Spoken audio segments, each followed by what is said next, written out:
Welcome to the first episode of the Youth Sailing Podcast. Today we have a very Helena Lucas. So Helena, can you introduce yourself and tell us a bit of your background in sport?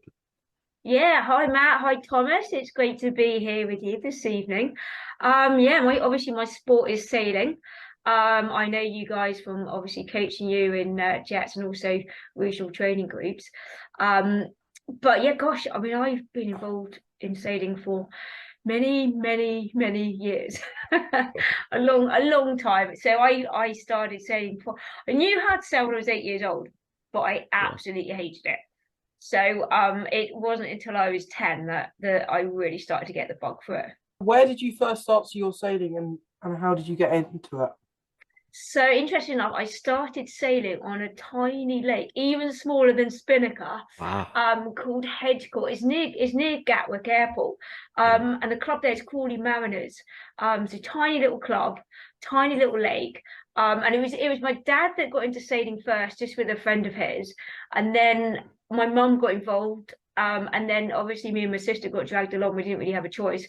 So got dumped in the front of of their enterprise that they had at the time, which I think probably is what put me off sailing, because it wasn't kind of the ideal family boat. It used to get quite exciting downwind. So I think that might have been the reason why I was kind of a little bit nervous. I had a bit of a fear of capsizing when I first started, but I think it was something to do with the death rolling downwind of the enterprise.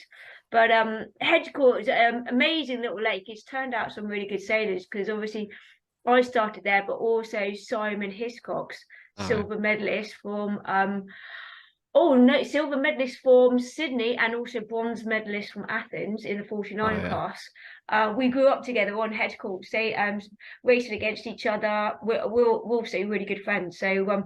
yeah, for such a small little lake, yeah, it's amazing what it's produced in terms of sailing talent.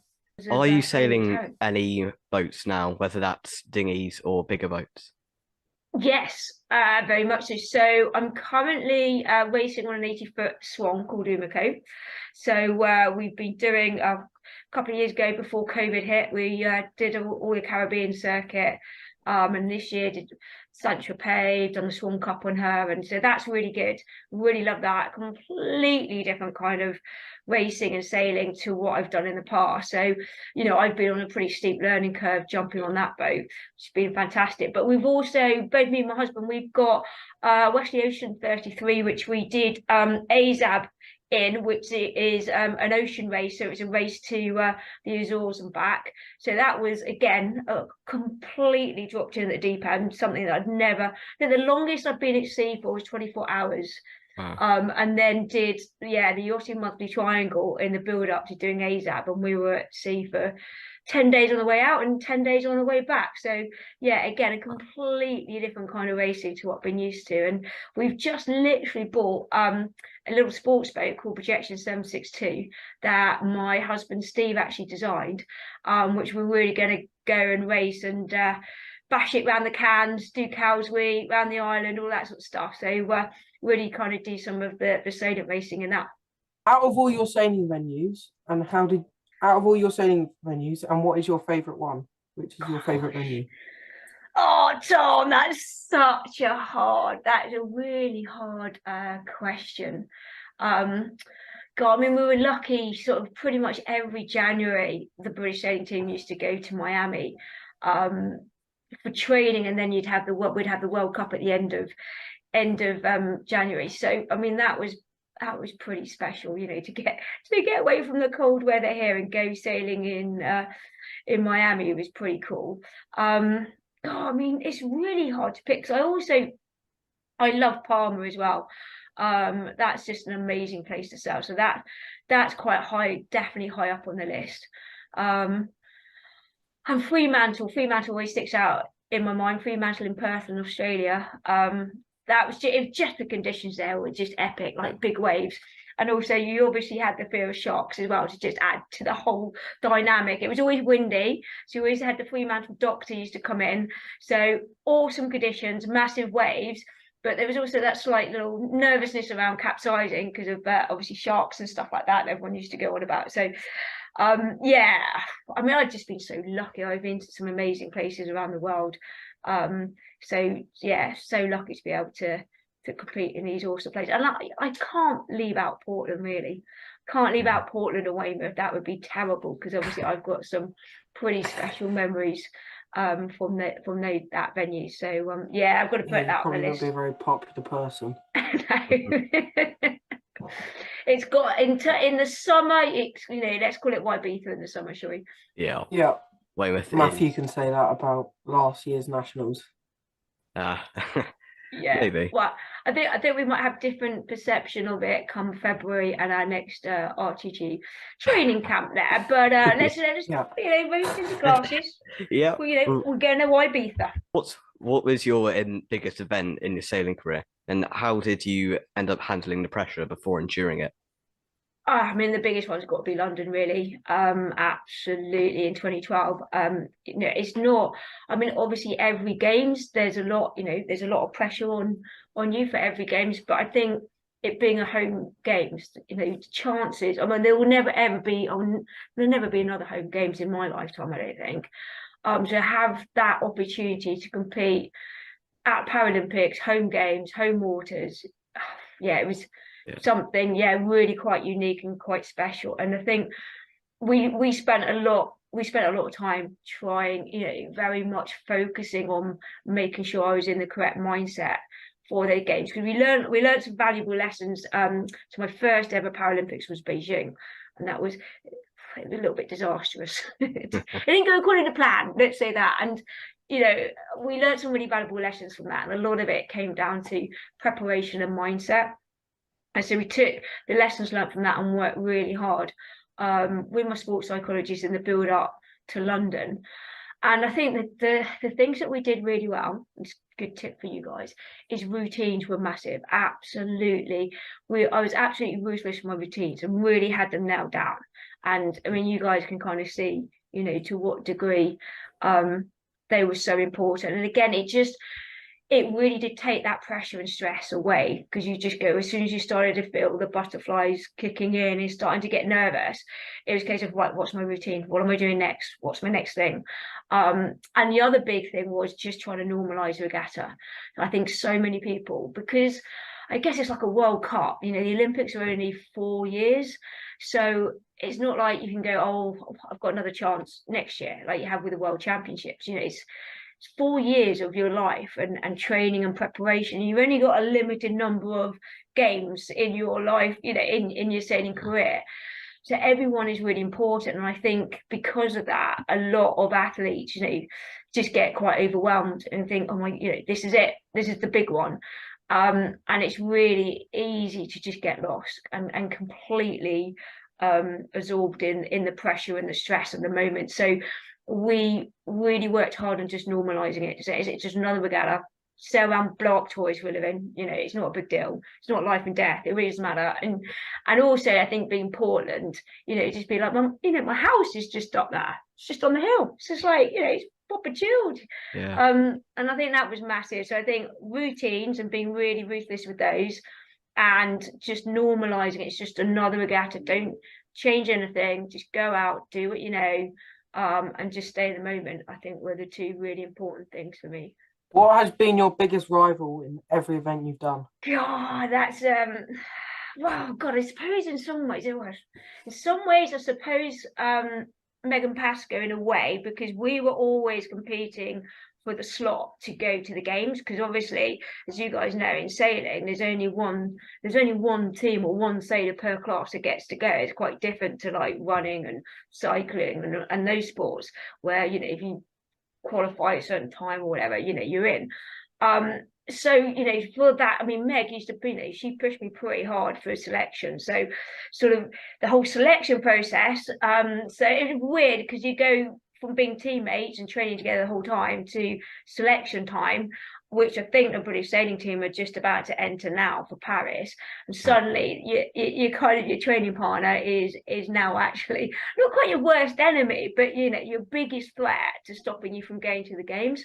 So certainly Meg. And then I think in terms of kind of the foreign sailors, there was kind of four of us that were always on the podium, always sort of nipping at each other's heels for the medals. And that, so it was myself, Damien Seguin from France, Heike Kroger from Germany, and Thierry Schmitter.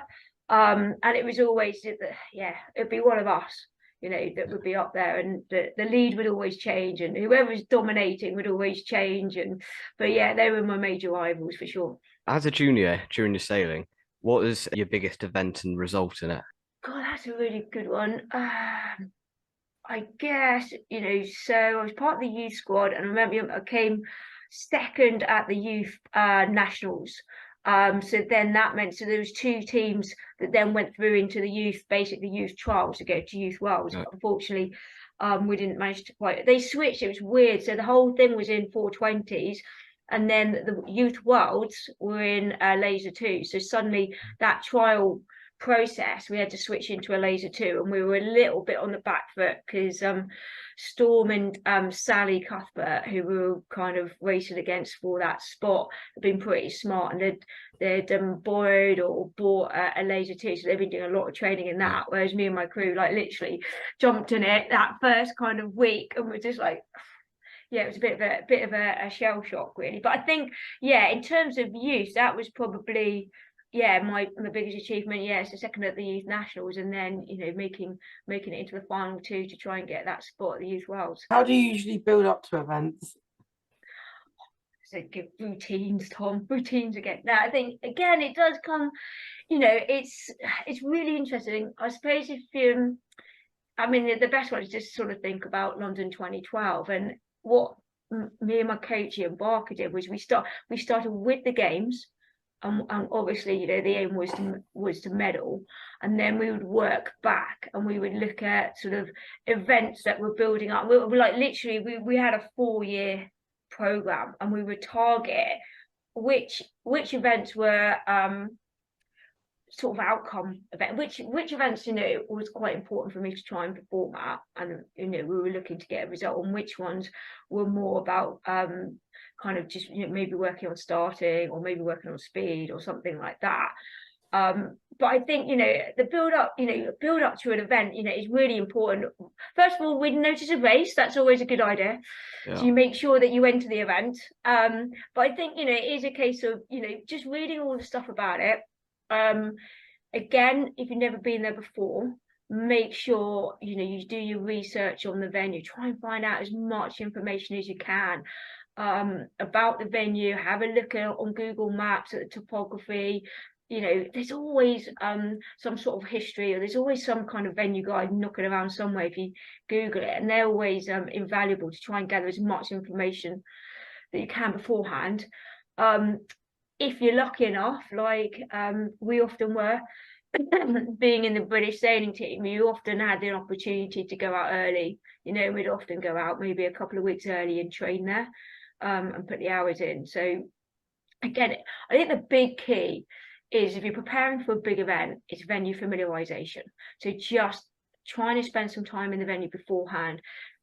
Accommodation is really important, making sure you're happy with your accommodation, so that you're feeling relaxed, you feel happy, you're in an environment that and it's really familiar.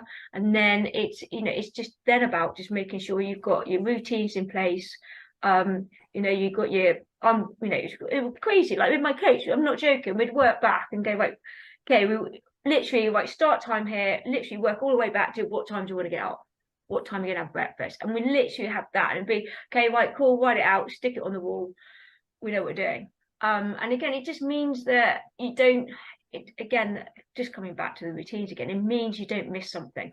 Or if something happens, and the car breaks down and you're running late, you factored in a bit of that, and you can always go, right, what's the most important thing, I need to do this, I need to do that. And you can work out the things, I haven't got time for a cup of tea, forget about that, I've got to go check the notice board. And it just really helps you, it takes that stress away, and if something does unfortunately go a little bit wrong, you've got that backup plan. Yeah, I still remember going to Rutland for NS5. I didn't check the venue guide. They turned on the whirlpools going downwind. I went through hoping I was going to get something from it, and I ended up pitch poling halfway through it. Stay away from the whirlpools. Yeah, Yeah. and it is just, I think it is about, before you get there, just gathering as much information as you possibly can. Even if it's down to, finding out what the local restaurants are like, or where the supermarket is and things like that. Not so important for you guys as juniors, but, your parents will probably do that for you. But as you get older and you start driving yourself to events, it's just gathering all that information, and particularly, the stuff about, the venue, what the water's like, how warm is it going to be, what's the prevailing wind direction and wind strength, all of that sort of stuff, just so you can start getting your head around it and start building a bit of a plan before you arrive. We all know on the boat you want to be carrying stuff like water on the boat, but what would you put in the boat and what would you put inside of a coach boat? I think is, as you say, obviously water and a bit of food is pretty important, but I think some spares, some key spares. So shackles always get you out of jail, some little bits of rope as well, maybe a couple of little blocks, just like if something breaks on your boat and you can't find, you could even fix it during a race. Tape as well, tape's really important. So I think a little spares bag or some key things that it could even help you fix your boat during a race, or even, as soon as you've crossed that finish line, you're not wasting time trying to find your coach. You can actually try and get on and fix it yourself. It could be the difference, between, finishing a race, missing a race, it could be massive. So I think, a little bag of spares that you think wisely what you put in, what are the things that often break on the boat that you sail, and what could get you out of jail, basically. I certainly had a spare kicker save me at a national event before, so that really helps. And you can steal the blocks and the rope and all that sort of stuff off that kicker system and fix it, and the shackles and stuff, and use it to fix it, use it to fix something else. So something like that is ideal. If you were telling somebody about fixing, what are things to keep an eye on that would break quite easily when out on the water? Copper specific or any boat specific? Go any boat, God, I think the obvious one is always check your ropes. That's pretty easy. Check your ropes for any signs of wear, and don't just go, it'll be all right. As soon as you see a rope starting to wear through, just replace it. I think the other one is just, checking your blocks again, just making sure that there's not a split, they're running properly. Cleats as well, again, sometimes the springs go in a cleat and they won't work. So just again, and all you got to do is just snap a rope or even snap your finger through and just make sure that the jaws of the cleat are working okay. The UJs on tiller extensions, they're a classic for going. So again, just making sure you just before you go out, you check that there's not, because normally you get it starts with a little crack and then it starts to split, and then next thing you know, you've got tiller extension in your hand. And I think the other one to just check is constantly check your spars. So be really careful with how you wash them, because I think quite often everyone loves washing the boat down because that's the easy bit, and they don't properly wash the masts and the booms down, and they tend to be the ones that corrode and break. So again, just looking for corrosion around kicker fittings. Kicker fittings are typical ones, aren't they? Any areas that are highly loaded, so any area, where your kicker attaches, where your downhaul attaches, those sort of areas, and really check for any signs of cracking in the metal, or sort of little bits of crazing, that sort of stuff. And just make sure you wash, particularly any metal, you wash really well, because they tend to be really bad for corroding. And then next thing you know, you've got a broken mast. Who's the best person you've been coached by? It's got to be Ian Barker, or nicknamed Billy Barker. He was just brilliant. And I think one, he'd been there, done it. He was a silver medalist in Sydney, so he knew what it took to put together a medal winning program, but also knew what it took to actually deliver it. And I think he really brought that to my program for London. And also I think the big thing with what I really liked about Ian was, you know, if he didn't know something, he would say so. So he wouldn't pretend or make something up, which some coaches do, because they feel like, I think, you know, some coaches feel like they have to have all the answers, and there's no way that any one single coach has all the answers. You know, a coach might be you know, particularly expert in one area, but you know, weak in another. Like, for instance, Ian would say, if you end up in the protest room, go and find someone else. I'm rubbish at the rules. Don't go and talk to go and talk to Gowers or someone like that. Don't talk to me. I'm rubbish. So he would, you know, he'd be brutally honest, you know, and if he didn't know something, he'd be like, brilliant, you know, great question, let's go and find out the answer. Or he might say, it's not important, forget about it. And I think for me, that was really important, because I then built trust in him, and respect. So, you know, if he told me something, or he said, you really need to do this, you know, I believed him and I did it, because I knew that he wasn't, you know, he was if he was ever direct with me, I knew it was something that I really needed to do. Most of the time, you know, we'd discuss stuff and, you know, it'd be a joint decision, but every now and then he'd be like, this is really important, you need to do this. And, you know, it'd be like, hey, brilliant, fine, I'll do it. And it was because he built that trust. But yeah, definitely amazing at setting up boats. If you want to go fast, you get Ian Barker involved. He's amazing for stuff like that. He's got a real eye, but then he's got a brilliant way of being able to explain and teach you what you're looking for. We all know before sailing events and during a long weekend, you have to make sure you've got the right meals. So if you had any choice of what to have, what would be your go-to meal?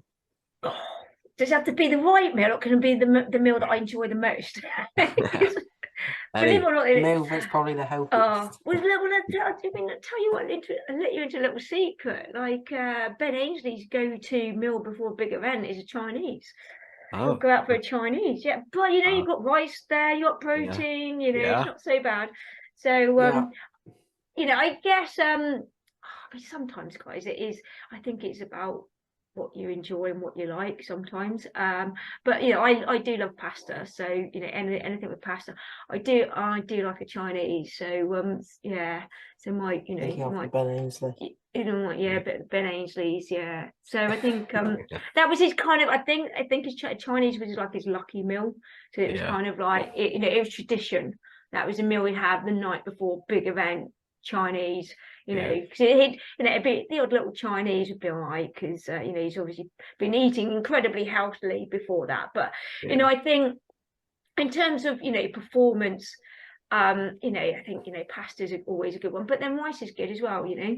So as long as you've got a bit of protein, a bit of rice, a bit of pasta or something like that, yeah, I think yeah, it's all good. But yeah, no, I do like a spaghetti bolognese is always good, isn't it? Yeah, with a bit of garlic bread on the side as a treat. Or lasagna. Oh, I do like lasagna as well. Well, now you're making me hungry. Yeah, got to try hunt a good restaurant in the area. Well, it's a big Google Maps when you get off the water. That's part of your preparation beforehand. Yeah, that's what you're doing before you go to the venue. Yeah, or Just Eat or Uber Eats if you're looking for your Chinese. Yeah. What is it like coaching toppers or the British sailing team? Oh, you guys are great, you know. And for me, I guess going back to toppers was really going back to my roots, because that was the first boat that I really started racing in.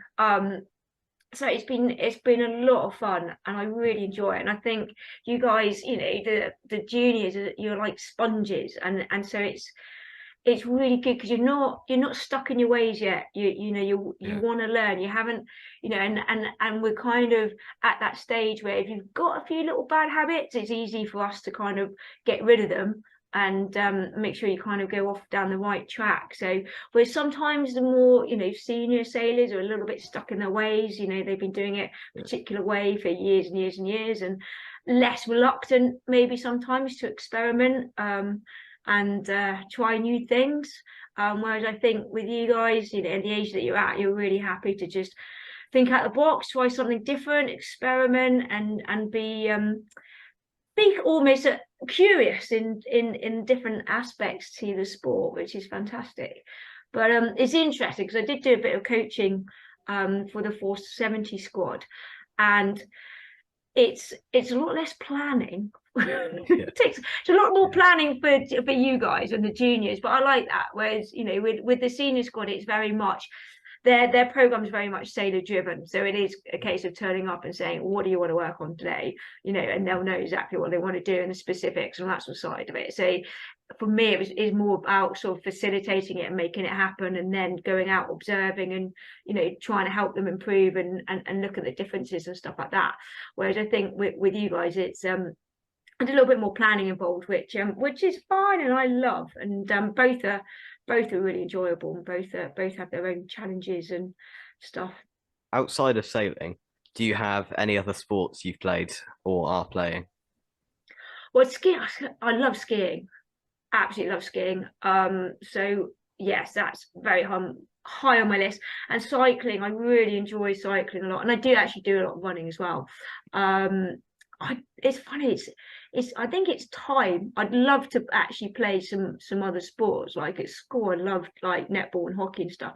And it is, I think the hard thing is kind of when you leave school, finding a club and finding the time, especially kind of in, you know, if you decide you want to go down kind of the Olympic route and just, you know, basically be a full-time athlete, it's finding the time to kind of do those other sports is really hard. So kind of, I guess cycling and running become a big part of my life, kind of purely from a fitness point of view for sailing, but stuff that, you know, I really enjoy doing anyway. And then skiing, windsurfing, I haven't done enough of that though. I'm a bit of a worse. I'm a bit of a warm weather windsurfer.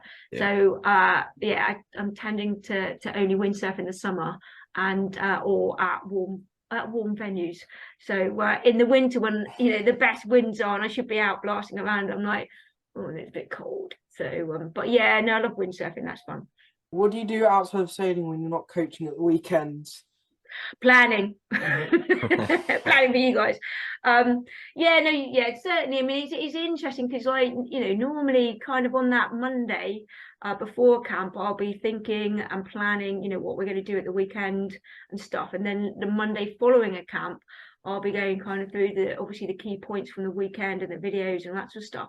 So it's amazing how, you know, that sort of takes up a bit of time. But otherwise, you know, if I'm lucky enough, if the Swan's racing, you know, hopefully I'll be away racing on that at some point. I'm also a race coach level 2 instructor, so often delivering some courses on that. And I'm also doing some keelboat coaching, some basically coaching for the London Corinthian Club, because they want to enter three boats into the Fastnet. So it's still all kind of coaching, isn't it? But, you know, in my downtime, I mean, at the moment I seem to be doing a lot of decorating of our house, and then, to be honest, the rest of my time's taken up working on our boats. They're like, I mean, boat work never ends, it never stops, there's always something to do. So yeah, I'm either working on boats, working on houses, or coaching, it seems to be at the moment. We're heading into a really busy 2024 with Ocean Race, Fastnet, and multiple other things this year. Do you have any plans for the future in any of these events? Gosh, yeah, I don't know, maybe yeah, probably at some point we'd quite like to do a Fastnet. Ocean Race, I'd like to do a leg. Do a leg. I don't know want to do the whole thing. Yeah, I think that, you know, that's tough. And having done ASAB, you know, it was an experience. You know, it was an experience. Did I enjoy it? There were moments. I mean, I think it's like with everything. There's moments where you enjoy it, and there's some, you know, really special moments, and there's some moments where it's, you know, you're like, what am I doing here? Why am I doing this? That, yeah, I think with the Ocean Race, it would be a case I'd like to do a leg. I don't think I'd want to do the whole race. But Fastnet, I could see myself doing that at some point, probably. Yeah, you see the speeds that some of them get up to, and the amount of spray that comes over the front. If you're a bowman, it's miserable, absolutely miserable. Just like it's on your own. One of those things, like, I'd like to do a day in the Southern Ocean, only a day, because Yeah. like, you know, I wouldn't want to do the whole Southern Ocean leg, because as you say, it'd be like absolutely right, like freezing cold and all that stuff. But if you could do a day, get helicoptered in, do a day on the boat, it'd just be awesome, wouldn't it? And then helicopter Yeah. that off and go and have a hot cup of tea and a bit of cake. That'd be amazing. Yeah. That'd be my kind of thing. So you get that If you experience. if you had to pick a leg of the Volvo Ocean race, which one would you do? God, that's Tom, that's really hard, because again, They change every it's year. I mean, in some ways I'd love to do. In some ways, I'd love to do one of the legs in the Southern Ocean for that just crazy experience. I think that's what I think I would. If I was going to do a leg, it would be like I'd want to push myself, and I'd want to do a leg that, you know, it would be a case of it completely different to anything that I'd ever considered doing, probably. Yeah, I mean, round Cape Horn would be quite exciting as well, wouldn't it? Yeah, it I would be. think I'd probably, if I was going to do it, I'd probably do one of the crazy ones where Yeah. you really push yourself to the limit, knowing that I'd probably never ever do it again. Yeah. The experience would be enough. Yeah. Don't you think it'd be fun to do the final leg? Yeah, I mean, yeah, I hadn't really thought about that, actually. The final leg, yeah. Yeah, no, it would be. Yes. Yeah, and actually that final bit in. Yeah, no, you're right, Tom. That would be up on the list for sure. Thank you, Helena, for giving us the opportunity to talk to you. And is there anything else you would like to say before we end? No, it's been a pleasure talking to you both. It's been great fun. Have an amazing Christmas, and keep sailing, keep training. Yeah. You know, it's we've got a bit of time off now before our next camp, but keep enjoying getting out on the water, even if it is a little bit cold.